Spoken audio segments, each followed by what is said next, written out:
Hey everyone, and welcome. Today we're diving into something pretty incredible, language. But not just as a way to talk to each other, we're talking about language as a tool, one so powerful it can actually reshape and rewire our brains. So get ready to see how an ancient language can be a serious workout for your modern mind. So let me just start by asking you this. What if there was a single activity that could do all of that? Improve your memory, help protect your brain against aging, and give you a direct line to 3 millennia of human wisdom. It sounds almost too good to be true, right? Well, it turns out there's some incredible evidence that one ancient language might just be the key. All right, here's what we're going to cover. First, we'll look at the big picture, why learning any new language is so good for you. Then, we're going to zoom in on the Sanskrit Effect and what makes it so special.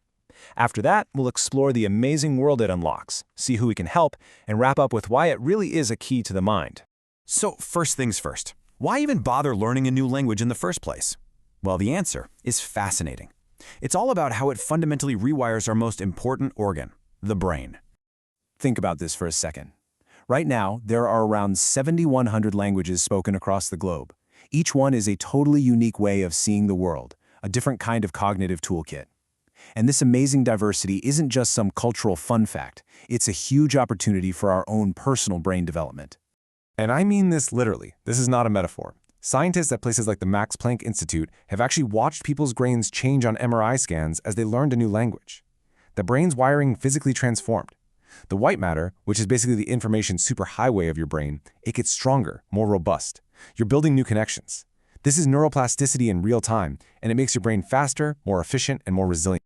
And here's where it gets really powerful. This study found that being bilingual can delay the symptoms of Alzheimer's by up to 5 years. Now, this doesn't mean it prevents the disease, but it does something just as incredible.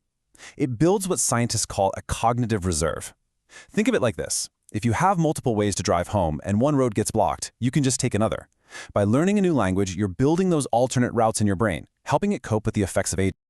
Okay, so we've established that learning any language is a fantastic brain exercise. But that brings us to the big question. Out of all those thousands of languages, why are we focusing on Sanskrit? What exactly is this Sanskrit effect? Well, for starters, let's talk about sound. In English, things can get messy. Think about the words through, though, and tough. The spelling gives you a hint, but it's not consistent. Sanskrit is the complete opposite. It is purely phonetic. Every single symbol makes one specific sound, and only that sound. There's no guesswork. This precision trains your brain for absolute clarity, both in how you speak and how you think. You know, the name Sanskrit itself means perfected or pure, and that says it all. Way back around 500 BCE, a genius grammarian named Panini laid out all its rules. What he created was a grammar so logical and so systematic that people compare it to mathematics or even computer programming. Learning it is like taking your brain to a logic gym. You're strengthening your analytical skills with every single sentence. But the benefits go way beyond just a brain workout. Learning Sanskrit is like someone handing you the key to one of the world's most ancient and mind-bogglingly vast intellectual treasure chests. See, when you learn Sanskrit, you're not just reading someone else's translation anymore. You get to read the foundational texts of Indian civilization exactly as they were written. You can finally grasp all the subtle ideas that just get lost in translation. Take a word like dharma.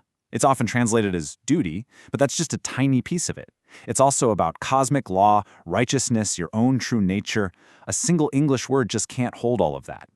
It's the difference between looking at a picture of a mountain and actually climbing it yourself. And the scale of this history is just breathtaking. It all starts around 1500 BCE with the sacred hymns of the Vedas. From there, this incredible current of philosophical thought bubbles up in the Upanishads. That current then flows into the giant, sweeping epics like the Mahabharata and the Ramayana. It hits these peaks of artistic beauty with the plays of Kalidasa, and then it branches out into hard science with texts like the Aryabhatiya. It's one single, continuous conversation that's been going on for over 3,000 years. And that conversation covered literally every field you can imagine. This was not just a language for priests and poets. It was the language of deep philosophy in the Yoga Sutras, of epic storytelling, of absolutely beautiful art in Kalidasa's plays, and of rigorous science and medicine. The whole shebang. And let's be really clear about these scientific achievements. We're talking about the concept of zero, the number zero, an idea that completely changed math forever, first described in Sanskrit texts. The astronomer Aryabhata calculated the value of pi with incredible accuracy and laid out the basics of trigonometry. And in medicine, texts like the Charaka Samhita have such detailed knowledge about the human body that they're still fundamental to Ayurveda today. But here's the thing. This key doesn't just unlock the past. It helps you understand the present. Sanskrit isn't some ancient relic. It's the mother or grandmother to so many modern Indian languages. If you learn Sanskrit, words in Hindi like Vidyalaya for school or Mahatma for great soul suddenly make perfect sense. You see the building blocks, and that influence spreads all across the subcontinent, making it this living, breathing linguistic bridge. So, we've seen the brain boost and the cultural keys it gives you. But let's bring this all the way back down to the personal level. What are the actual practical benefits for you, whether you're 5 years old or 75? For kids, the benefits are huge. That phonetic precision we talked about, it directly helps them speak more clearly. The structured grammar is amazing for building concentration and memory skills right when their brains are developing the most.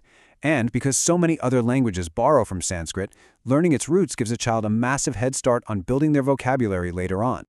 And for adults, learning Sanskrit is this incredible tool for growth. We've already talked about strengthening your brain health, but it also sharpens your thinking, which makes you a clearer communicator in your own language. That might mean writing better emails at work or, maybe just winning a few more arguments at the dinner table. Plus, there's a huge confidence boost that comes from mastering something so disciplined. And for so many people, it's a really powerful way to connect with their cultural heritage. Okay, so that brings us to our conclusion. We've looked at how learning a language reshapes the brain, how Sanskrit's unique structure takes that to another level, and the incredible world of knowledge it opens up. And after all of this, we have to come back to that question you hear all the time. Is Sanskrit a dead language? The answer is a clear, emphatic no. It is not dead. It is a living key. So, let's put it all together. Sanskrit unlocks the potential of your mind, training it in logic and focus. It unlocks your brain, literally strengthening its connections for better health. It unlocks India's massive intellectual heritage, giving you a front-row seat to 3,000 years of genius. And maybe, most important of all, it unlocks a deeper understanding of yourself by connecting you to this continuous, incredible human story. I want to end with a verse from the Upanishads. It's a simple prayer, really, that I think captures the whole spirit of this journey of knowledge. Om asato ma sadgamaya, tamaso ma jyotirgamaya, mridyor ma amritam gamaya, Om shanti shanti shanti. It means, from unreality, lead me to reality. From darkness, lead me to light.